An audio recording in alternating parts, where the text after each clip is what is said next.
untuk peraduan Syamil Sazli 202 ni. Pastikan original. Beli original di platform Syamil Sazli Blue Tick. Pasal ramai sangat terkena bagi-bagi fake. Bila dia mendapat kereta ni, dia hanya jaga maintenance je. Assalamualaikum. Pertama kali Abang ingin berterima kasih kepada pihak pengurusan Blank kerana memberi kepada kepada Abang untuk menguruskan lagi hadiah untuk peraduan Syamil Sazli 202 ni. Ingin mengucapkan terima kasih kepada pihak Blank kerana sudi membeli kereta ni dengan kami di Pacar Motor. Mungkin ramai masih tertanya rupa bentuk, condition, keadaan Alphard untuk hadiah utama ni. Kereta ni Alphard X 2021 dengan mileage 30 lebih dengan grade 4.5. Tayar baru papak dah untuk kelesian pemenang. Model dia Alphard X 8 seater. Untuk pemenang yang mempunyai ramai anak, ramai family, memang betul lah. Tak boleh fikir dah. Dari segi bulanan kau nak bayar muka, kau nak buat loan, memang tak ada komitmen. Just dia hanya mencuba nasib membeli produk Blank, kain tudung Nisa ataupun minyak wangi semua. So je habis nak pesan. Seperti kata Syamil, pastikan original. Beli original di platform Syamil Sazli Blue Tick. Pasal ramai sangat terkena bagi-bagi fake. Nyanyo. Dan mu habis pitis. Peluang untuk memenangi hadiah semakin tipis. Kalau satu lagi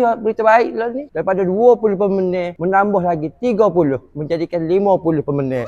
Payah nak cari pengurusan waktu terbaik gini. Memang kata free accident. Memang tak ada gapo kata ni. Bila dia mendapat kata ni, dia hanya jaga maintenance je. Maintenance kategori ni bukannya besar mana. Semakin dia menjaga, semakin less maintenance. Cuma kita jagalah dari segi bagi bawah, pandai-pandai lah. Minyak anda cukup masuk, tukar. Semakin banyak anda membeli, semakin besar peluang anda. Tapi kata Syamil, beli so je. Mana tahu rezeki Allah Ta'ala ni besar. Ada juga orang macam tahun lepas beli so, beli dua, boleh hadiah. Bertuah nunggu orang. Siapa-siapa yang boleh ni, hadiah utama ni, memang bertuah. Habis nak ucap untuk tahniah lah. Bakal menjadi pemenang.